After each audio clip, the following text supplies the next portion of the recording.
Ah.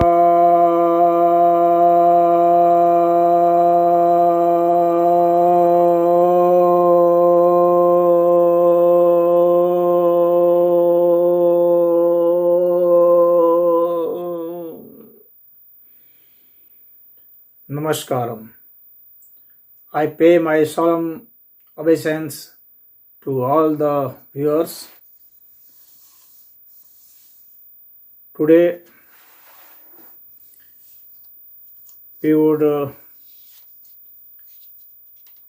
talk on chapter 3 of the Old Testament of the Bible.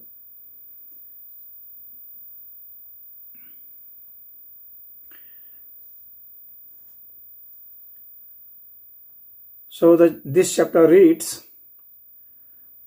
"Now the serpent was more subtle than any beast of the field which the Lord God had made. And he said unto the woman, Yea, hath God said, Ye shall not eat of every tree of the garden." Now this serpent is talking to the woman. And in which language this serpent is talking is not mentioned here. But this serpent is talking, and when they have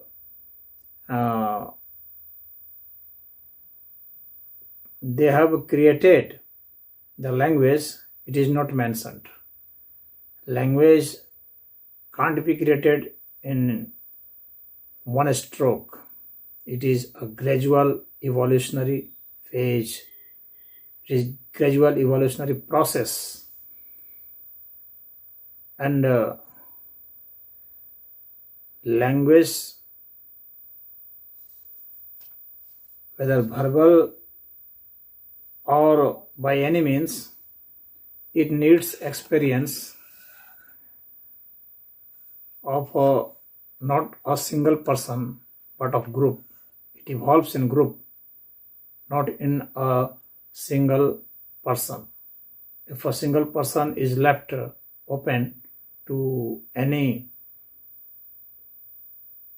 field or garden or anywhere, he could not generate language. This has been the experience of linguists. Here it is altogether a different thing. A serpent is talking to a woman. How serpent has learned the language in which it could talk to a woman, it is not mentioned here. It is contradictory. Rather, it is controversial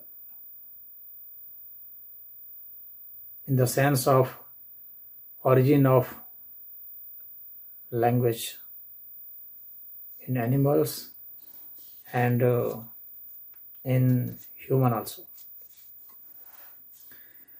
The second verse of this chapter reads, chapter 3 reads, "And the woman said unto the serpent, We may eat of the fruit of the trees of the garden." And the woman is replying that we could eat, replying to the serpent. And the third verse reads, "But of the fruit of the tree which is in the midst of the garden, God hath said, Ye shall not eat of it, neither shall ye touch it, lest ye die."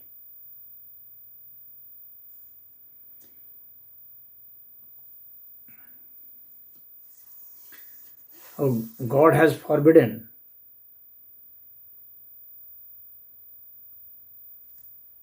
Adam and Eve to eat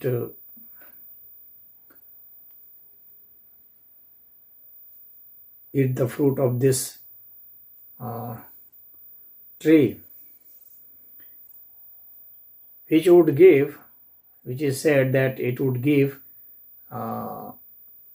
jurisprudence, it would give knowledge, it would give the knowledge of good and evil. But if you touch that food, you would die. If you would eat, you would die.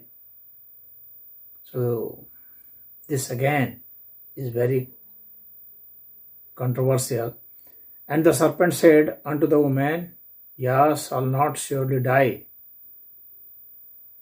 If you would eat, you shall not surely die. For God doth, the 5th verse reads, For God doth know that in the day ye eat thereof, then your eyes shall be opened, and ye shall be as gods, knowing good and evil. If you would eat that food, your eyes would be opened.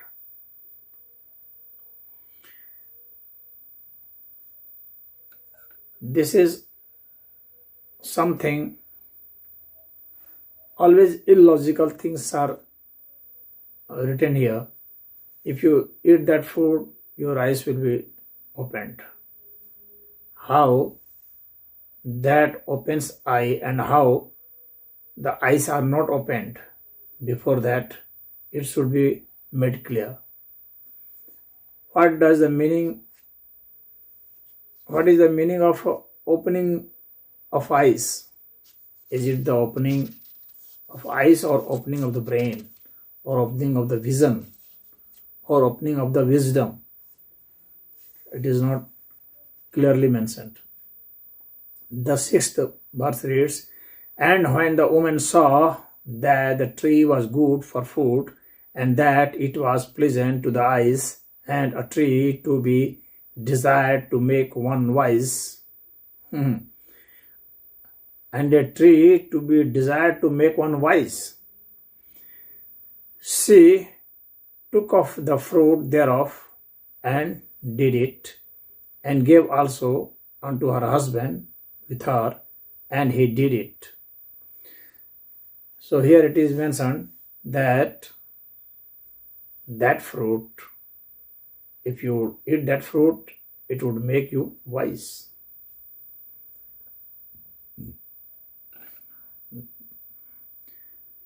This is not mentioned how eating a fruit could make suddenly a man wise.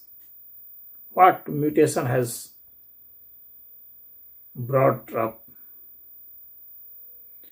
What mutation has initiated by that fruit which could make a man suddenly wise? These people are not wise enough. They could not decide. They could not think. Then and there, here it is mentioned that by eating only the fruits, they would become wise. Before that, they were not wise. Or the woman is accepting that we are not wise, and by accepting, by eating that fruit, we would become wise. So becoming wise is also a very advanced feature in human psychology. How a woman who is just evolved or just born, how she could even say about wisdom or foolishness. These are the words which could be learned from our ancestors and from evolutionary process. This is not a one-day event that you could say that I am wise or not wise.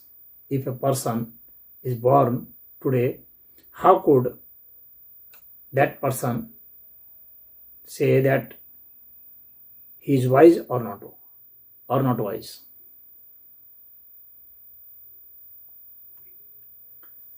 So here language is not linked to the status of the evolution of the mind.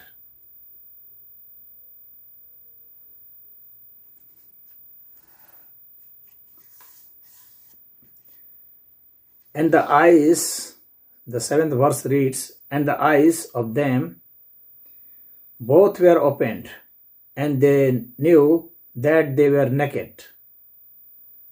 And they sewed fig leaves together and made themselves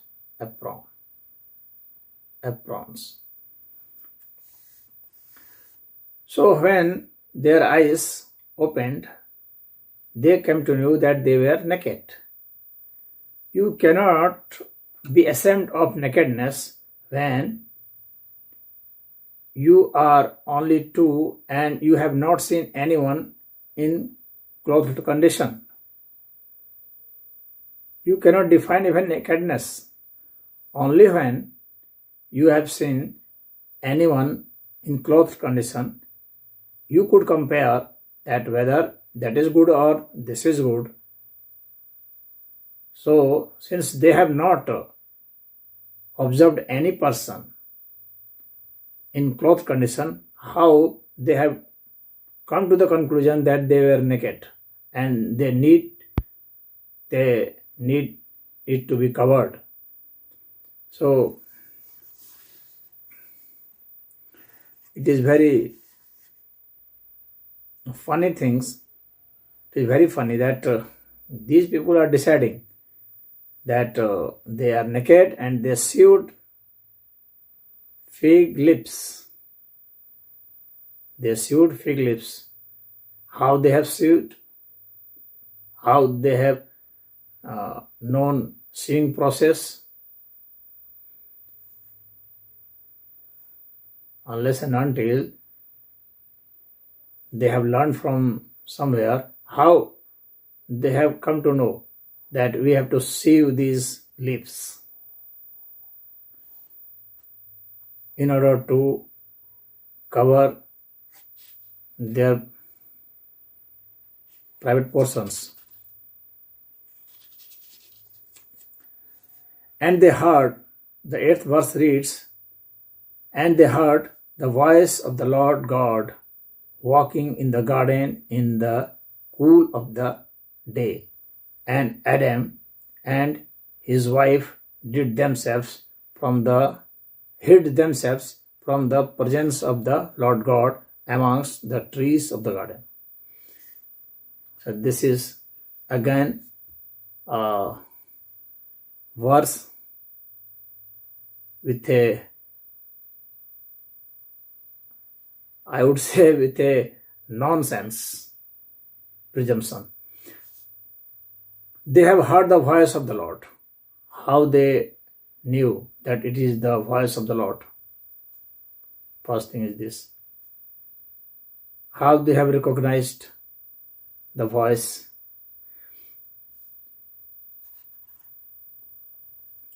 And if voice of the God is coming,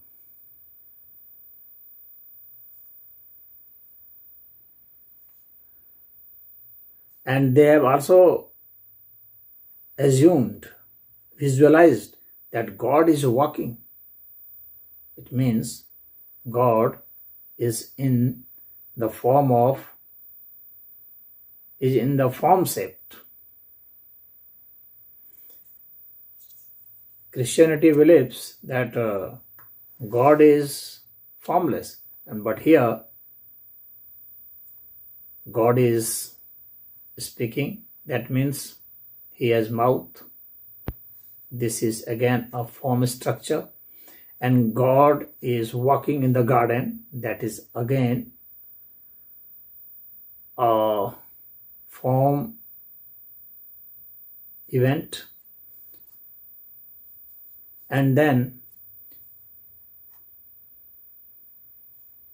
Adam and his wife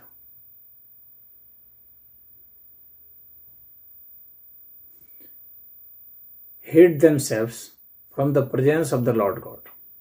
This is again a very funny thing. If a God, if a God appears,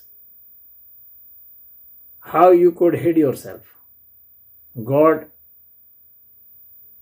is He, God is it. I am again speaking in neuter gender. There can be nothing which could be hid from God's eye. So here it is written that they have hid from the eyes of the God, presence of the Lord God, amongst the trees of the garden.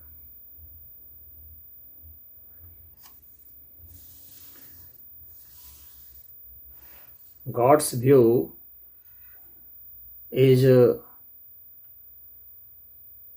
infinite. How a person could hid from his view or its view. The 9th verse reads, And the Lord God called unto Adam and said unto him, Where art thou?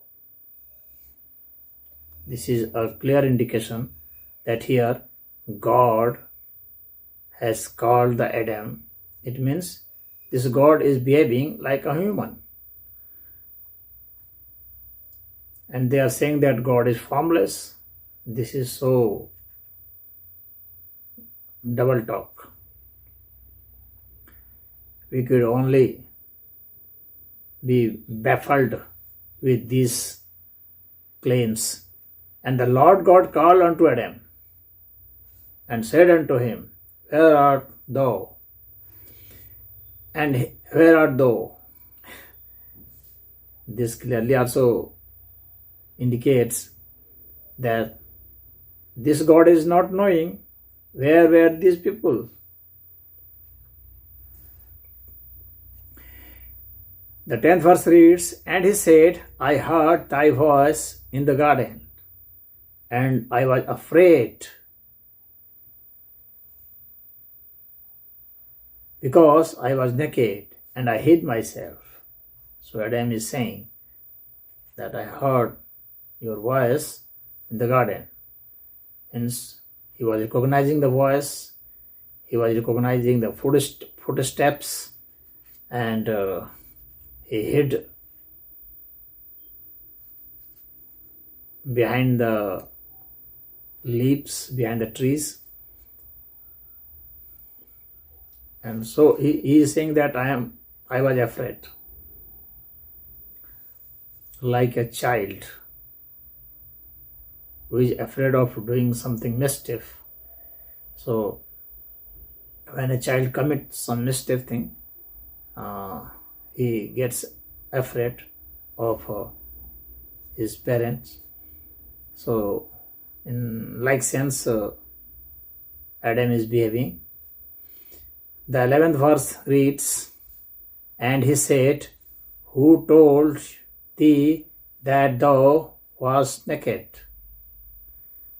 Hast thou eaten of the tree whereof I commanded thee that thou shouldest not eat? So the commandment of God can be violated. This clearly means. But the commandment of God should not be violated. Commandment of the God could not be violated and should not be violated. But here we are told that commandment of God is violated, could be violated, and God is not knowing that who has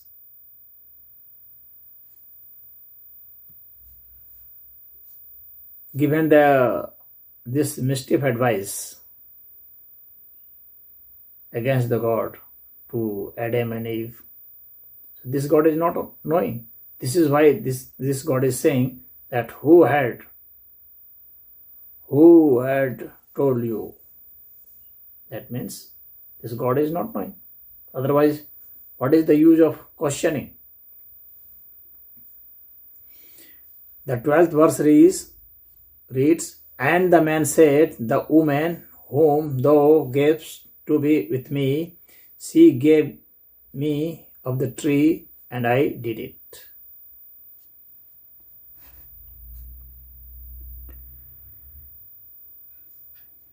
The 13th verse reads, and the Lord God said unto the woman, what is this that thou hast done?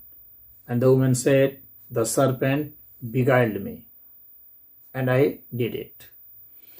So, this serpent is more intelligent than this woman.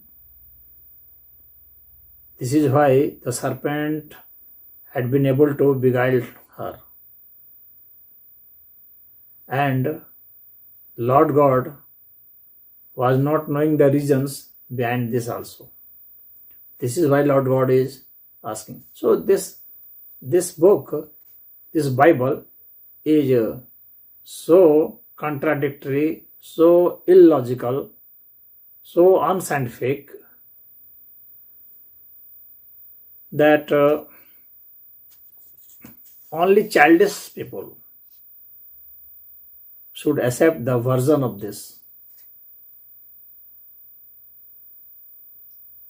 And it is very astonishing that so many people all over the world are listening to these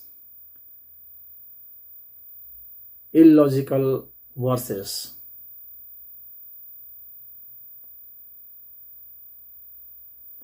But it is quite a good thing that many Christians, they are relinquishing this religion because of these fables, which is highly illogical.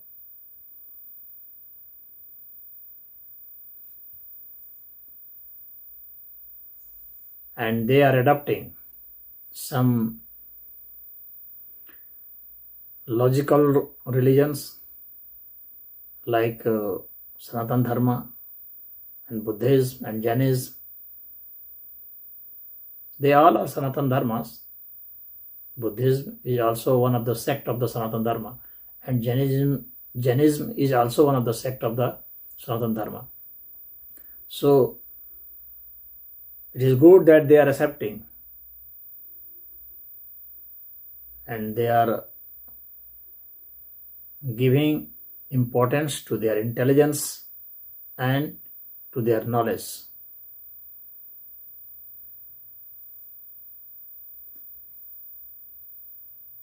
And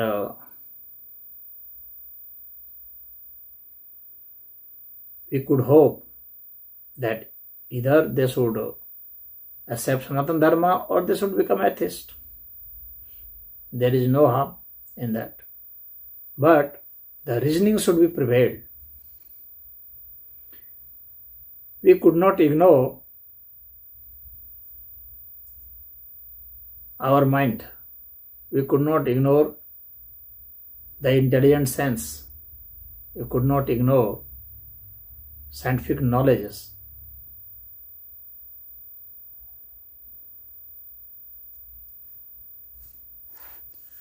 So today we are closing because video would be too long. So we are closing at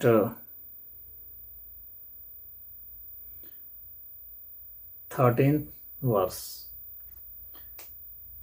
In the next video, we would cover this whole chapter from 14th to 24th verse. So I would take your leave. Om.